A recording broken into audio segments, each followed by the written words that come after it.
Those tricks are old. It's good classic, that's not public. Thank you. So I'm gonna jump in if that's okay to start. So last week I said that tantric traditions always include a main teacher and who has the authority of a lineage behind him or her. So the reading, the chapter for tonight, begins by reciting the lineage credentials of Chogyam Trungpa.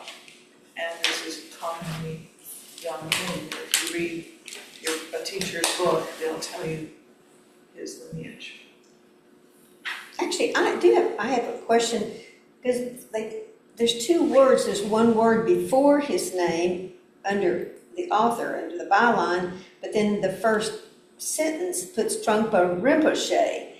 What? I don't understand the honorifics that are attached either before or after someone's name. What is the significance? So Rinpoche is equivalent to like sensei in martial arts, or in Japanese it means teacher or revered one. Rinpoche. It's a title. Okay. And his name is Chogyam Trungpa. Oh, that is his first name. That's his first and second names. Oh, thank you. And then for short, they call him Trungpa Rinpoche. Okay, thank you. So, okay. So in addition to his lineage, they tell us that he studied at Oxford, and his excellent English is significant to the popularity of his books and teachings, I think. At a time when he was teaching, other Tibetan teachers were using translators, which was not only very tedious to sit in a class and have a teacher talk, and then you wait while it's translated into English. He speaks in Tibetan, you have no idea what he's saying, or she, and then it's translated and you understand. And so that was what was happening at the time, and he spoke in English directly, and it felt more direct, and it felt more immediate. And also, he was able to have conversations with people without an interpreter. So you could meet with him and tell him things, and he could talk to you. His English was impeccable. So last week I also talked about how I think people seem to find the teachers and the teachings most appropriate to their personal needs. And in this introductory paragraph, they say that students bring their confusion, their longing to figure things out, their curiosity. And this is the essential energy that comes from our side to all Buddhism, not just to this kind. But, and then the teachers, teachings, programs, classes, whatever, can get us started on a path by providing the spark of the yeast that I talked about last week. There's some kind of gift of the sort of all that history gets transmitted to us, and then we can find a way to do something with it.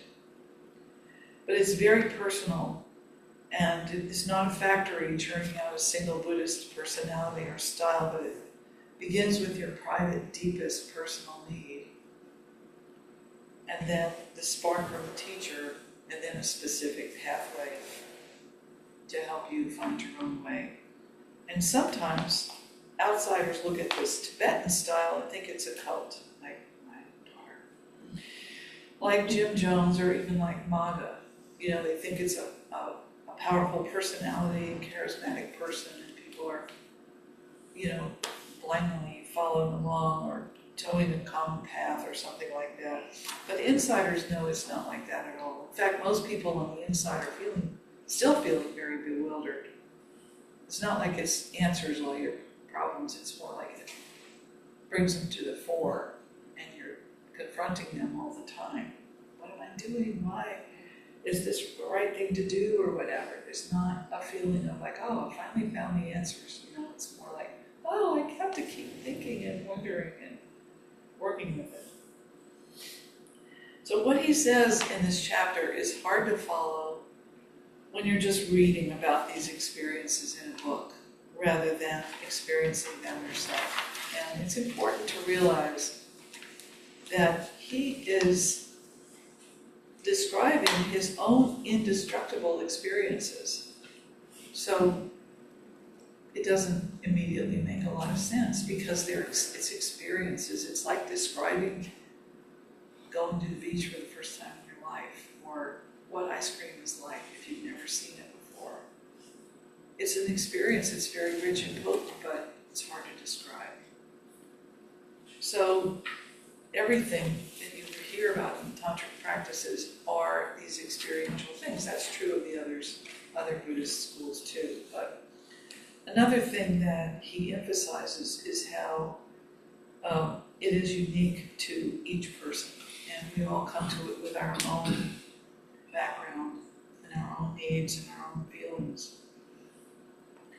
But he says people that are inspired by Tantra have in common a very strong interest in how things work on an energetic level and how things are perceived. They're interested in perception and they're interested in energy, generally. That sense of enormous interest, especially interest in perceptions, is tantric by nature. So some people who have developed a relationship with foundational or Theravadan and Mahayana Buddhism, some of those who feel a deep commitment to the entire path will be inspired to explore Tantra, and some of them, but not all. He calls us tantric fetuses, or potential members of the tantric family. When those people present themselves, a genuine tantric master can give them the starter or yeast that will empower them to go forward. There is an acknowledgement of the person's longing or ripeness even, and the generosity of the teacher who takes them on, who agrees to guide them. So this process begins, he says, with profound confusion, ambiguity, and bewilderment. There is no way to seek out and accept empowerment without that process, opening, of honestly offering up your confusion. And he says that the ripeness comes from thoroughly processing the foundation understanding of selflessness. Nobody wants to feel lost and confused. But if we have followed the disciplines and instructions of the first two yamas, we can expect that such feelings of loss and confusion can arise.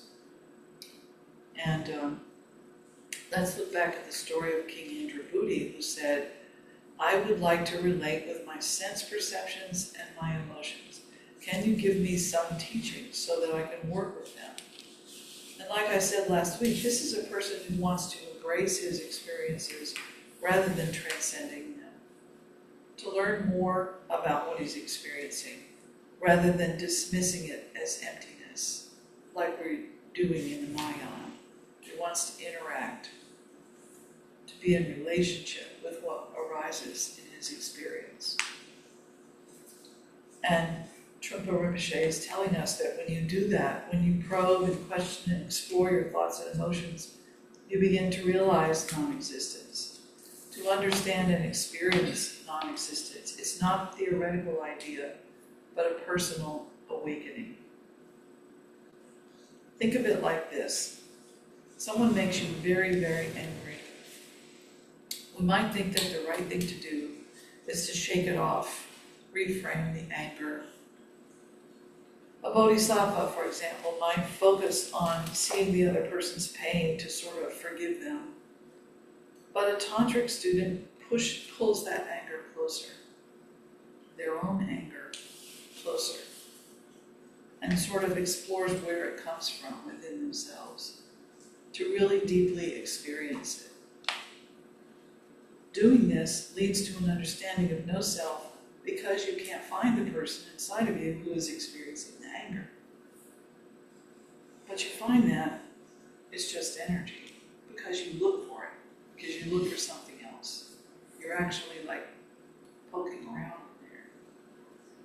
It's not you, it's just energy passing through you like a flash of lightning in the sky, and it leaves no trace behind because there's no one to hold on to it.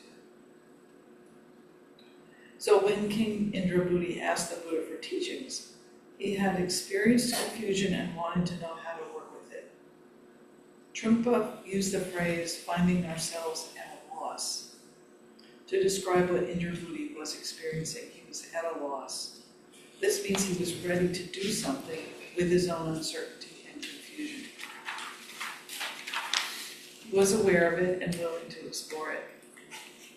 And Trungpa says, when we accept uncertainty as the working basis, when we begin to discover that we do not exist, we can experience the uncertainty as the source of confusion as well as the source of humor. For me, I have been working very hard at meditation for many years, actually, and with the Mahayana, especially with the Mahayana practices of the Paramitas, the Lojong, the Tonglen, all the things I talked about in the Mahayana section. I began to feel, though, that something was missing, that I had reached a flat place, a plateau, and that I could not move forward on my own. And I think this is, for me, that sounds like the experience that the king was giving him. Okay, but I still have questions. I still have confusion that I want to look at. And I needed something to push me or inspire me or bring me along. And that's when I looked for a teacher. And I asked my teacher to take me under his wing. And I began to follow one of the programs that he offers to people. And actually, he offers many different programs. I just picked the one that's focused on Tara because I felt a kinship with Tara, even though I didn't know very much about her. And I wanted to explore Tara, so he had that, and that's what I asked him for. Can I have the Tara thing? And so even among, like I said, teachers, people following the same teacher, there are many different programs, but generally, all of these programs use our own confusion, our own experience of confusion to realize non-existence. The ultimate goal is to realize non-existence. We imagine what the world looks like to a Buddha like Tara, with a lot of color and sound and atmosphere. We conjure up a scene, let it stir us, and then dissolve it and let it disappear. That is essentially what a tantric practice is like. There's a place in the chapter, you guys, by the way, stick your hand up if I'm going too fast or something, or interrupt me. There's a place in the chapter where he talks about people being tantric by nature. He says they have an interest in the visual world, the auditory world, the world of the senses. They're interested in how things work and how they are perceived. That sense of enormous interest, that interest in perceptions, is tantric by nature. So you find a lot of artists.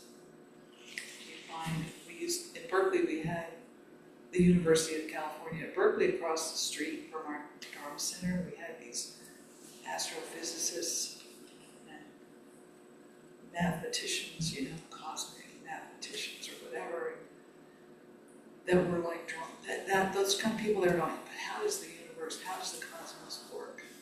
That. And so,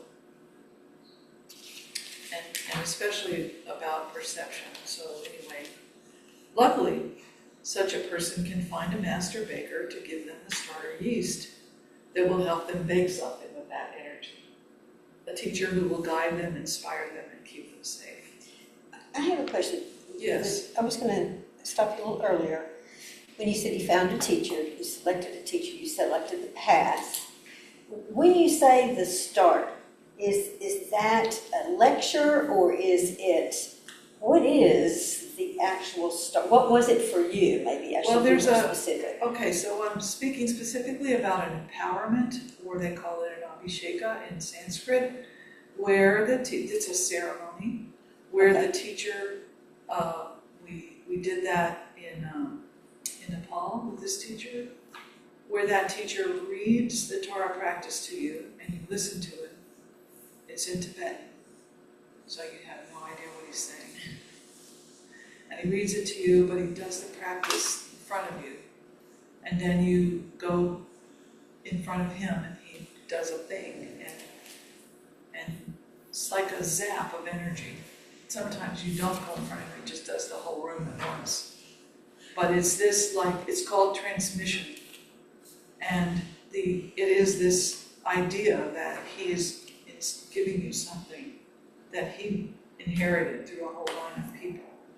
Okay, but you say he does the thing. I mean, he conjures up his image, his perception, which he's doing in his mind, but is he saying it out loud, or are you just watching? He's saying it out loud. Okay. He basically, I mean, You don't know what he he said. puts it forward. He puts it like, he's like becomes Tara right in front of you. But he doesn't look green and female and everything like that, but he brings up the energy that has been transmitted all these times, all these lifetimes from other people. And he brings it up and he sort of makes it available to you. And you, because you've asked for it, you're open to it. You're looking for it, you take it in. Okay, thank you. That's much clearer. Thank you. And if somebody else has a different explanation for empowerment.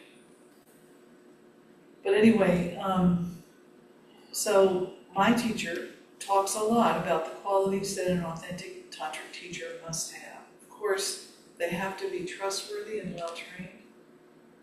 They must have had their own experience of realization, or their starter yeast has no power, and it just won't help you.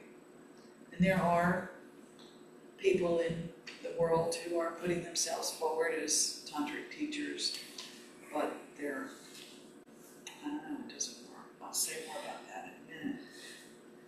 But it's very important not to follow the wrong one. And when I'm meeting a new teacher, I look at their students and to see whether a teacher is genuine or authentic. I look to see if there's harmony in the community. Are people sane and do they seem to be growing? Are people kind and supportive of one another? Do I want to be around them? Do I feel inspired by them, by the students I meet? Sort of like the proof is in the pudding. What is this man or woman transmitting to people, and what are they doing with it? And if it looks wholesome and good and inspiring, it's good.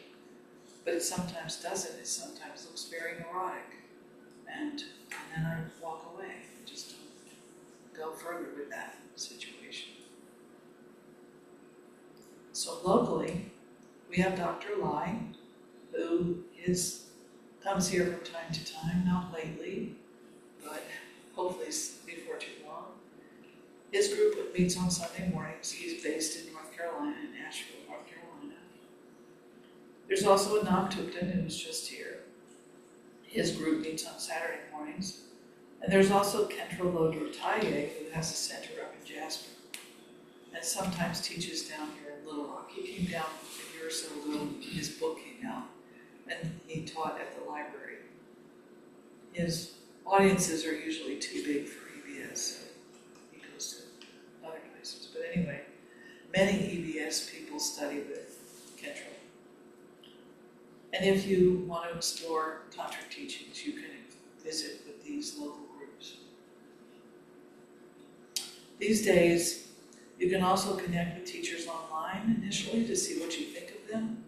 Some Tibetan teachers who have very large international followings and who teach online include Mingyur Rinpoche, who is the younger brother of my teacher. My teacher's name is Choki Nima Rinpoche.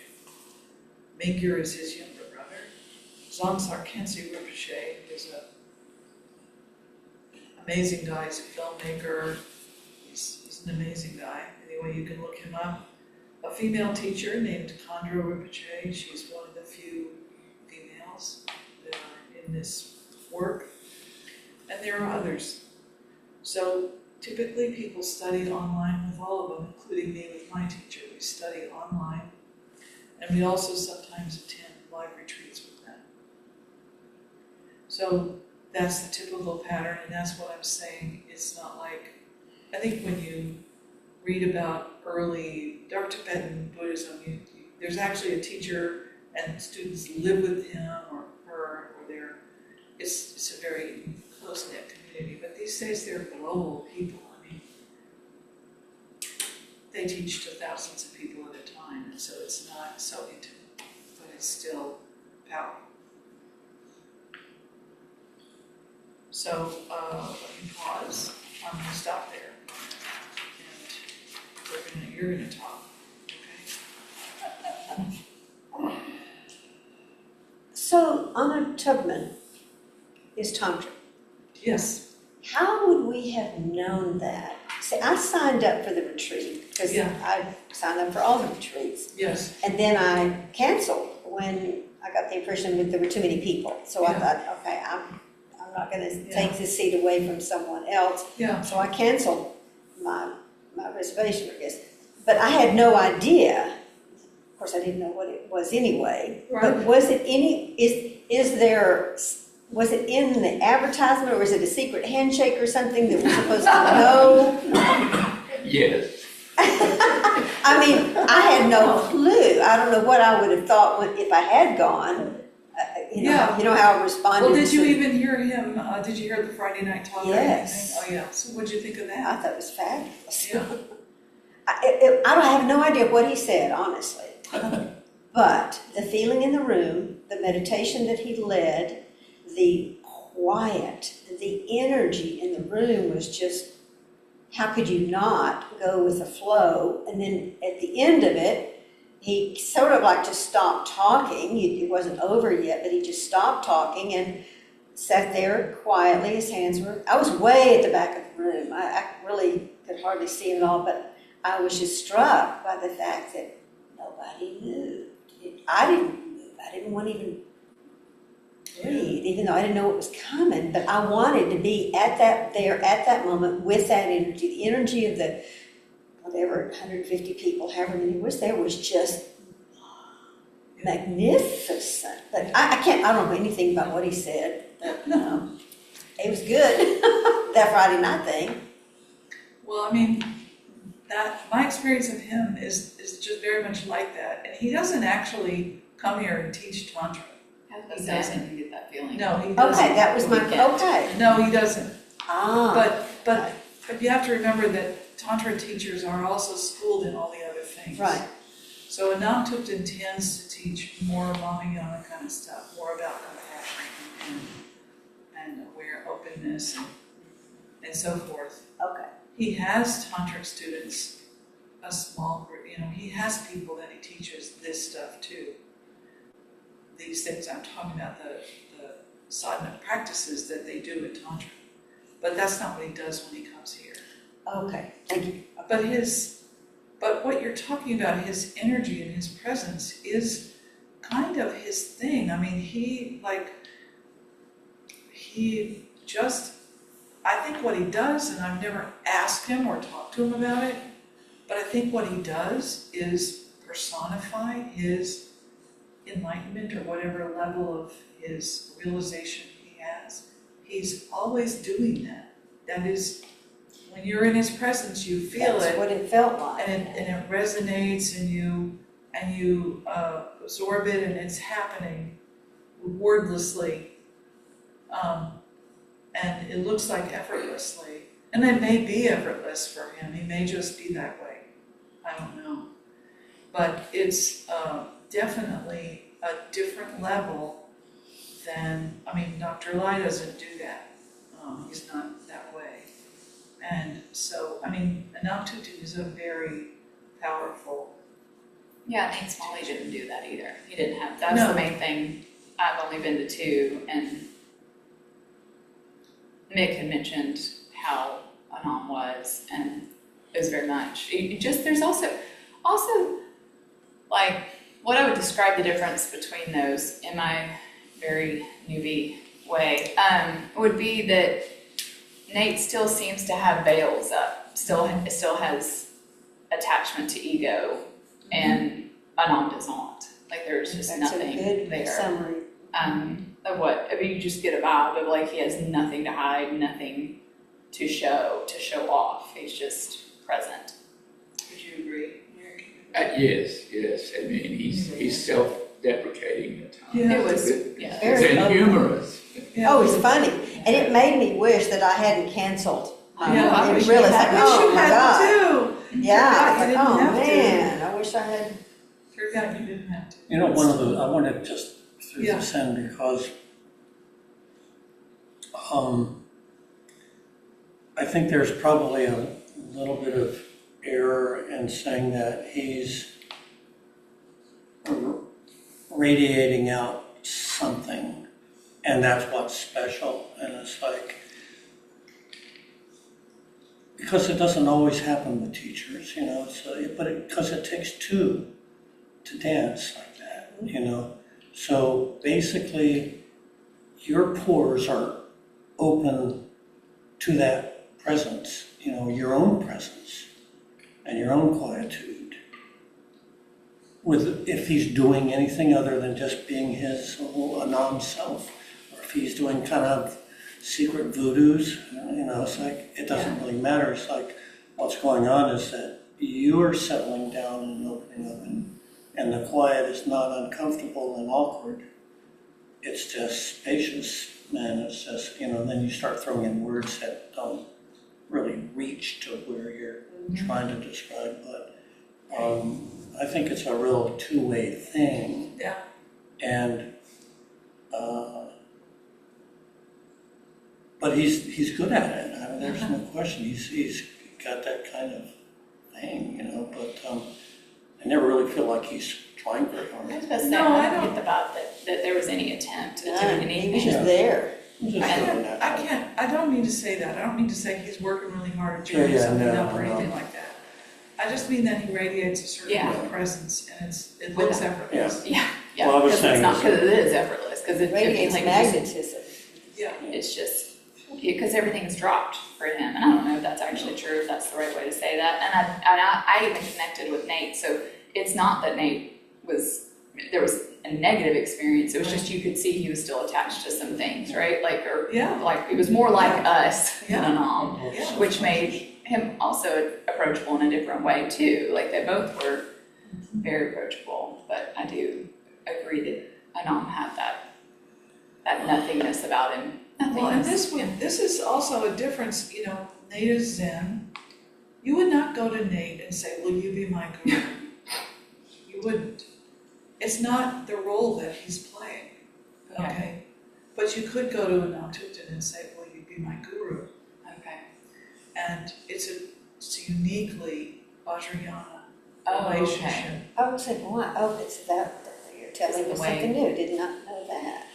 So Nate wouldn't be a teacher, like you wouldn't ask him. No, he's a teacher, but he's a Zen teacher. He's a teacher in a Different, Mahayana yeah. capacity.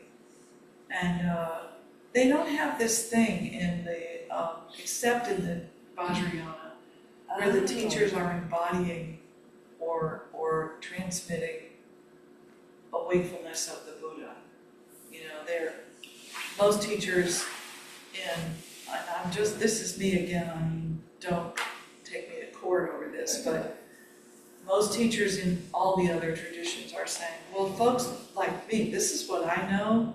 This You're on is your what- own. Yeah, and I'm sharing what I can give you as best I can, and a lot of what they share is their struggle because they have it too, just like you do, they're very human. But they're further down the road than you, and they've got more experience, and they can turn around and say, well, this helps me, this helped me along the way, it's really useful. And it is, you know, the oldest tradition is the Buddha sitting and teaching people. So it's done everywhere, all Buddhist communities have people sitting and teaching people. It's really, at least as far as I know, it's only in the Vajrayana where there's this notion of a personal Buddha, reverend guru representing the Buddha in your life. Right, no gurus in Theravada, I can assure you. But Doug, you're it. You would shoot them in place, no? you That would- doesn't mean that teachers don't. It's a different kind of role. It's a different role altogether. Yeah. Yeah, But wouldn't you say that a good teacher manifests a wakefulness and quietude that the path is about? And Without a doubt. and so much as that they are actually, not explicitly, but that's what makes a spiritual friend, is that otherwise, you could be full of words, but if you're like nasty to people and close down or, you know, exhibit all kinds of confusion, you know, Right. but you I mean, don't see all that good- with qualified or Right. good teachers, you know? Yeah, I mean, all good teachers live the teachings, right? And they demonstrate the teachings in their life and in the way they speak. But being a guru is just a different kind of thing. It's a different relationship. So. Right. Yeah, I mean, you know, like Ajahn Chah, he's the classic Theravada example. I mean, all of Thailand loved Ajahn Chah. And when he died, there were like 6 million people that came to his funeral, which lasted a year. You know, I mean, it was just very extreme. You know, it's like everybody recognized this was an incredibly special person, but he was not anybody's guru. Right. So, Oh. And even that is like, I'm like Cheryl, Joachim is my teacher, and you say guru, but that implies a lot more than the actual activity is. It's kind of, there's a general direction, but never really sat down and said, okay, guru, what should I do and how does this work? It's just generally, he's the center of gravity in a larger mandala that radiates a sense of like, this is like where I am. And everything kind of radiates from that, but it's a little bit institutional, a little bit organizational, a little bit of this and that, but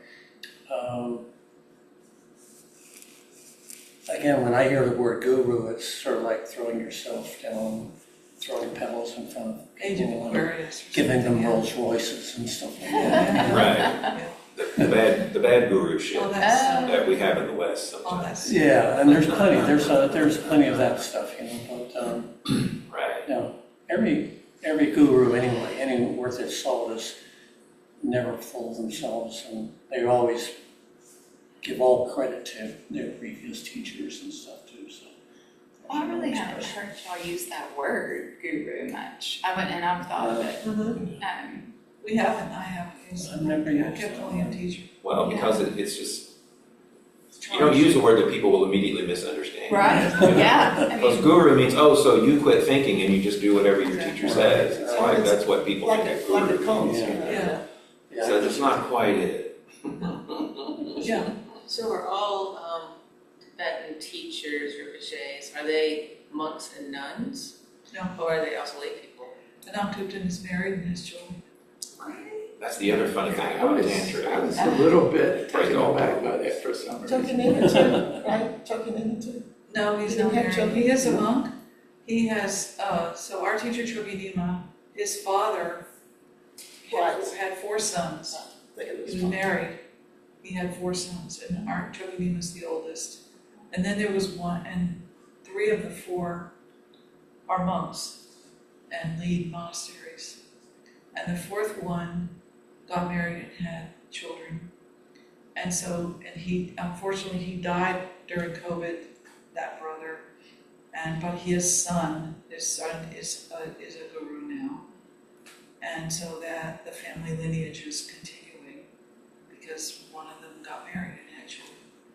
But Choginima and his brothers, the other 3, Mingyur and Sokni Rinpoche, lead monasteries. They inherited essentially monasteries with, Choginima has thousands and thousands of monks and nuns under his direction. Same with Mingyur and Sokni. And so they write books and they teach, and people, Westerners, support them and follow them. There's no limit, I mean, it's like, they don't need to have the monk. There's no rule about it. No rule about it. Right. Well, I mean, that's the thing is in Vajrayana, everything's different, right? I mean, I don't know if they called themselves yogis, but that was one term that gets thrown around when you're this spiritual person who's not in a monastery, you're in a more domestic situation if you're not on a mountain somewhere, you know? Yeah, there's yogis. Their yogis are not usually gurus. They're more like the most famous one was Milarepa, who we read his stuff. He lived 1,000 years ago, but he didn't have, well, that's not true. I don't know what to say about that, but there's different roles. Yes, And they have this idea of the wandering Siddha, who is a Siddha, crazy maybe that's guy, the word. yeah, Siddha is a word.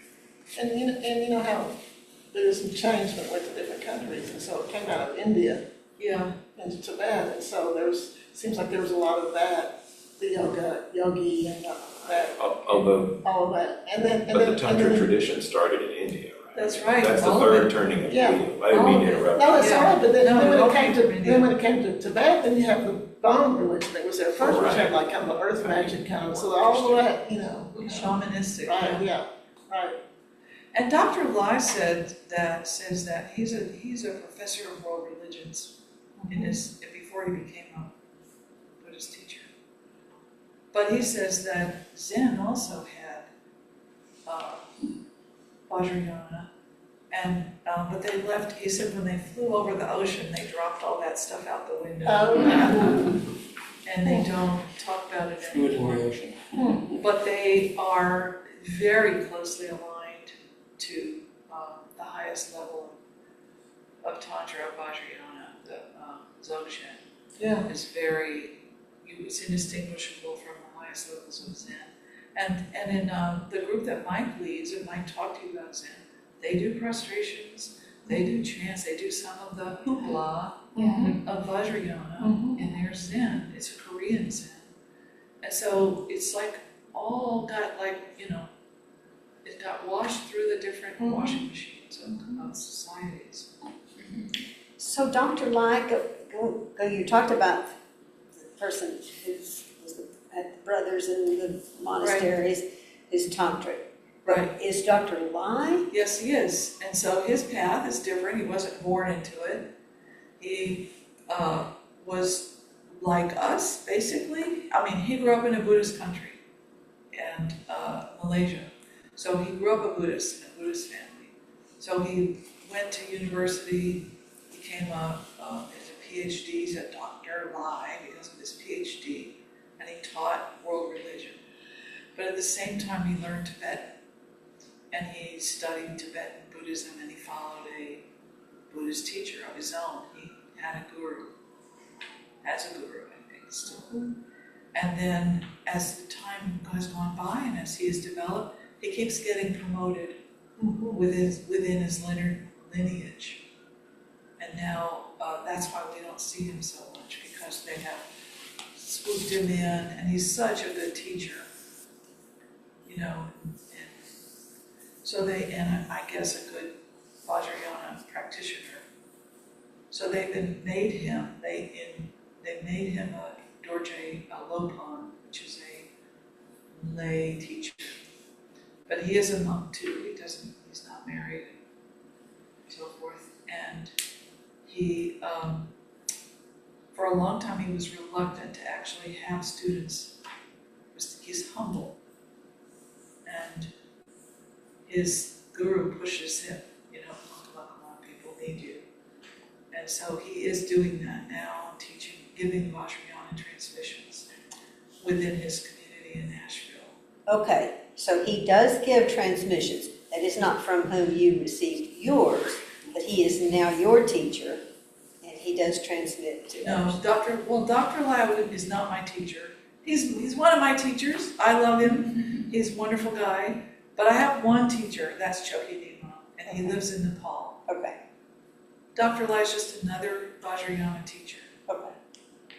that you can see here at EBS. And a Namtukten is the same. I love the Namtukten. I would, follow him, whatever, but I have my own teacher. And what happens when a teacher is deceased? What happens when your teacher dies? Do you transfer yourself to someone else's tutelage? Yes, most people do. Most people try to find someone else that some other community belong to. In some cases, there's a successor that takes charge of the community, and sometimes that happens, and sometimes it doesn't happen. But it's, Mick and I grew up in Chogyam Trungpa's community, and he died in 1987. And so we no longer have the option of, I don't know what he would be saying right now in this day and age, or whatever he would be saying to us or anything like that. So instead, we studied his writings. He left an extreme amount of just boatloads of teachings that were transcribed into books and stuff. We studied those and learned a lot from him, but never really had the opportunity to become his student in the same way. But he's still your teacher. I would say he's in some way. When you say my teacher, that's who you're talking. Oh, I'm so confused. I'm so I sorry, missed the Karen. lineage, I'm sorry. Because I don't understand the names. I know the names are, okay, the guy who wrote the chapter that you're reading is the one I'm talking about now, who died in 1987, Chogyam Trungpa, okay? But that's not the one from whom you received the transmission. No, Chogyam Trungpa, I became a Buddhist after he died, Chogyam Trungpa. I Study this stuff. studied with his students, okay? And studied his readings and all that kind of stuff. Got a long way doing that. Learned Maya, learned Tonglen, learned all that from his students. And then I reached a point where I knew I wanted my own guru, a living guru who could face to face with me and hear my voice, and I could hear his, and I could observe him doing whatever he was going to do. And so I found Chogyam. How did you find him? I don't think I've ever asked. It was my brother found him first. Okay. And he's the one in Nepal? Yes, Okay. yes. It's outrage. What I was going to say too is that there's a complete history of, you're not restricted to one teacher in that sense. You can always go to other teachers and hear what they say and get in transmissions even, and get empowerments and whatever the tradition asks for. But so they've always cross-pollinated. Teachers go to other teachers to get information and empowerment. So, Chogyam may go to another teacher somewhere in Tibet and get an empowerment from. So it's much more like fluid, but on the other hand, you are on Team Chogyam because that's what your situation has brought you to. That's where you want to be. And that's a good place, but some people they call them root gurus, so you have a root one, but you have some serious teachers here and there. And we're lucky enough to see a whole range of people come through. I mean, it's actually a luxury to be able to see Nate and to see Dr. Lai and to see Anam and to, Because I we're think Theravadan teachers were Yeah. ever coming over, we'd see them. Somebody should advise. Well, so Anam wouldn't have, and I keep going to the two people I've been to, so Anam would not have Nate to his space, and, right, so that's what makes us kind of unique, is that we were able to have That's right. two different Exactly. leaders. It's very Well, that's unusual. exactly Right. Yeah. We're And we're that's a what weird I place. learned. I mean, It's usually like in Berkeley, where there's more Buddhists, okay, than in Little Rock. They'll have their own centers, yeah, and people go to the one center that they want to go to, and then you're practicing just that, and Yeah, this is where, yeah, this is really great, special. Right. It really it is. is unique. Born out of necessity, but still. Mhm. Yeah. Are you doing week 3 on the same topic? No. Okay. So my question then is, at the beginning of this, you said, this is the one that is more woo-woo, Right. I haven't heard anything yet that's woo-woo. And so I guess my question, You want to have some, Dr. Lai calls it bells and smells. bells and whistles, but it's- Music and incense and blah, blah, blah. oh, so it's just more, Yeah. the chanting and Ritual. incense. Ritual. And visualization. Visualization is a big part of it. I So, don't know what y'all talked about last week, but Yeah, I mean, it you doesn't won't sound see, woo-woo. no, I'm good, I'm glad. But, you won't see, Nate doesn't have Tara statues at his center. Right. Or what we call the tankas, which are paintings of these people Is that go what's in in that there? room, Yeah. go in that room, look That's all the around. deities. No Why we belief call in, it in Tibet. alternate gods, it's more like a visualization of these empowerments or these things that you want to embrace in Yeah, yourself. they're qualities They're that qualities, people okay. have, Mhm. and So- these are emblems of those qualities. Did you talk about our Tara practice? Last time I did. Oh, that's right, you did last time. So on Sunday morning, that's what we do, is we do visualization. Yeah, there's some woo-woo in the book on the introduction, when it Yes. talked about the I think it was to seeds say, that I could read fly, woo-woo. stop the movement of the sun. Yes, yes, yes. And that's about as woo-woo as. Yeah, it was the first pair, it was the first 2 pages, like, oh crap. I was like, oh. And also today, when you talked about energetic, qualities, and that's another, like, energy words. And nowadays, so that's, to me, that's another aspect of, That some people don't like No. and some people do. yes. It's just, You're either drawn to, yeah, people are what you drawn need. to all kinds of different aspects of Buddhism, and this was the one I was drawn to. and the only thing I can say is again, in my own experience, I took everything that was offered and I worked really hard with it. And then I said, but there's still something missing. What is that? And I also really deliberately knew that I needed someone to get me over this hump. Because I felt, oh, I've got this stuff figured out. I'm cool. What more do I need? But I could tell that was not true. That I wanted to go further and I needed some help going further. A guide, an inspiration, or something like that. I was close to Pema Chodron, still am close to Pema Chodron, but she doesn't do this. She doesn't take you on and say, I'll tell you what to do. She doesn't do that. So, yeah. So do you have a personal relationship with your guru? Like, are you able to have? No, like I said, no, because I typically see him in a room with 700 other people. Yeah. And he comes in, we always line up when he arrives. He pulls up in his car, we all line up outside as he comes along. And he walks the line and he greets everybody. And he's very warm and he might take my hands and look at my face and all that. But if you said, what's her name? He would say, but he's also surrounded by people that I can talk to, that I can say, I'm having this problem or that problem. Yeah, I was gonna ask, how do you address those things then that aren't directly with him? So he's on top of the structure that he created, and like Big said, he's sort of the center focus of it. Yeah. But he has all these other people that teach and lead retreats, and so we're in the Tara Prat program. We have a monk named Lama Tenzin, and we have a woman student, advanced student, I don't know what her title is, of Heidi Koppel. She's a translator. But they created, under Chokinima, they created the program that we're following. And they lead retreats teaching it. And they're the ones I would go to, for questions.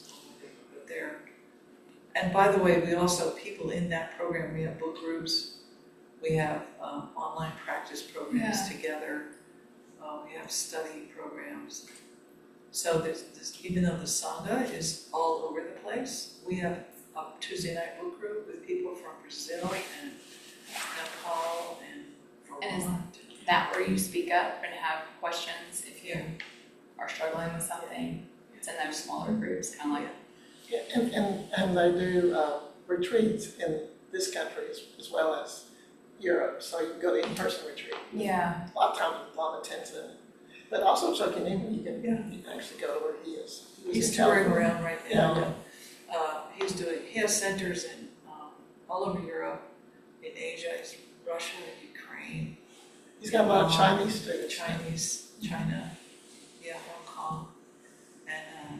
And these guys are big deals. Yeah, that's what it sounded like, and that's what I was trying to. By and large, it's like, even though there's a lot of Sangha activity, it's really like just you and your mind and your cushion and your practice, And you get once in a while to get to have Sangha activity and relating to whatever the network of support is.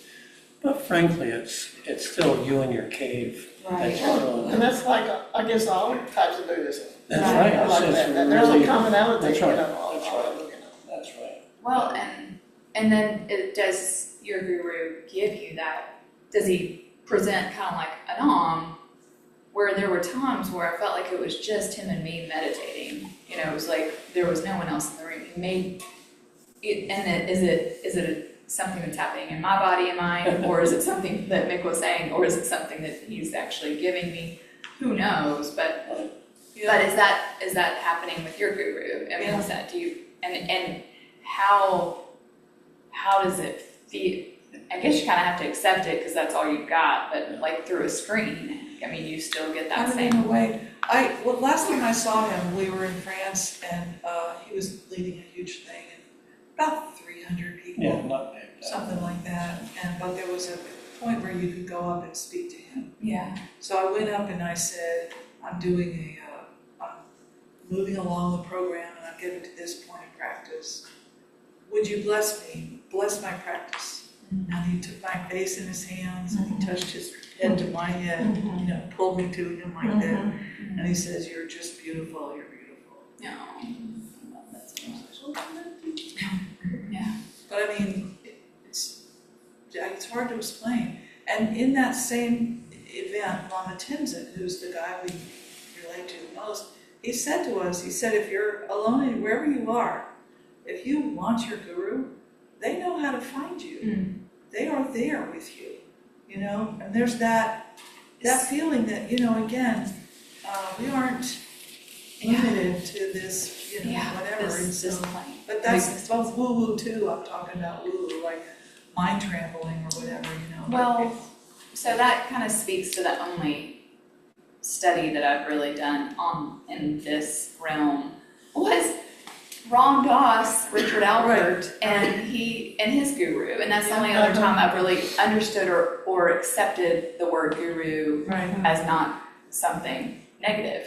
Right. And again, like you said it, where there's nowhere where you'll be that I won't be as well as what he said when he was dying. Their guru. But again, and Ram would talk about that too, about how he could access his guru anytime he needed him.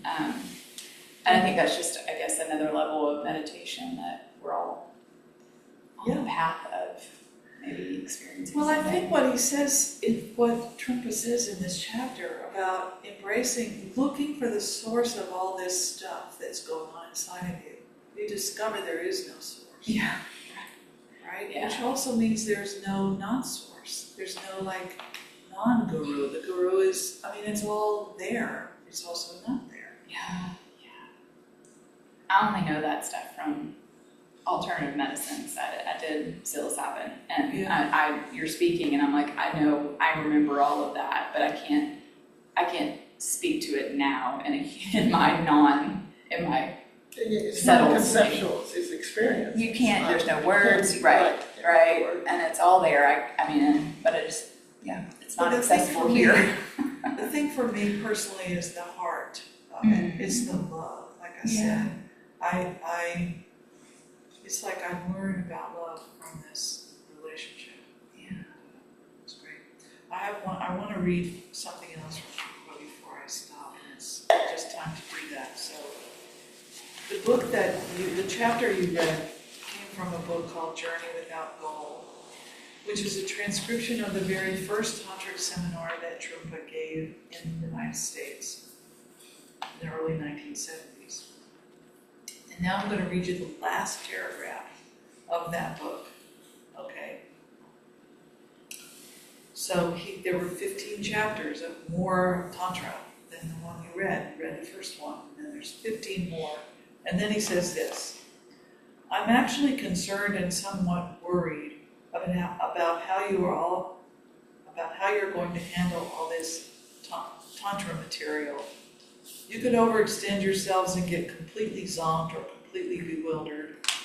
Or you could use this as just another clever reference point, a new vocabulary or logic to manipulate your friends and your world. What you do with this material is up to you. I hope that you will feel grateful for this introduction to this tantric world. And I hope that you will realize from this that the world is not all that bad. The world can be explored. It is workable wherever you go, whatever you do. But I would like to plant one basic seed in your mind. I feel that it is absolutely important to make the practice of meditation your source of strength, your source of basic intelligence. Please think about that. You could sit down and do nothing. Just sit down and do nothing. Stop acting, stop speeding, sit and do nothing.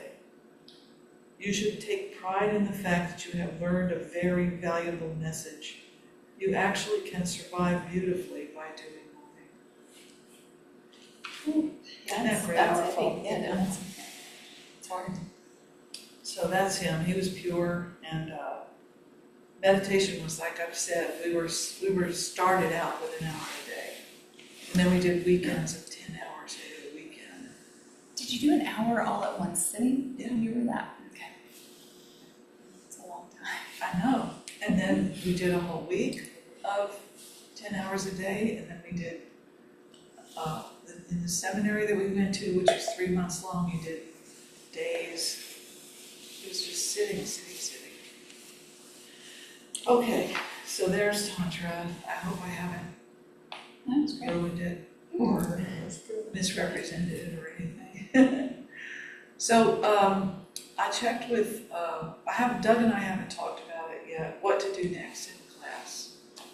I'm done for now. Mike said he enjoyed teaching you guys and would be willing to come back and teach more. I'd like to know what you want him to teach you, but I think he could just pick whatever he wants. You might want to do some more, like finding something and presenting it, not just throwing it out there. You don't have to commit, but you did a great job. Yeah, you could do more. And Doug may have, you got a lot, right? A lot more stuff. Yeah. Well, I mean, we never did the 8th path. We haven't talked about any origination, so there's more things we can Yeah, there's talk more, about. so, So well, this was the last scheduled class of this yeah, program? actually, technically, next week is the last scheduled class. Really? But we didn't have any planning for it. That was just We were just- the end of the That was just our calendar. spreadsheet, got to the last day. When did it start? I don't even remember. October 10th or maybe before that, but that was my first. I remember putting that on a calendar, somewhere around there. I think it was the single digits, but that was the first one. You know, and it did what we planned it would do, it gave you an overview of everything.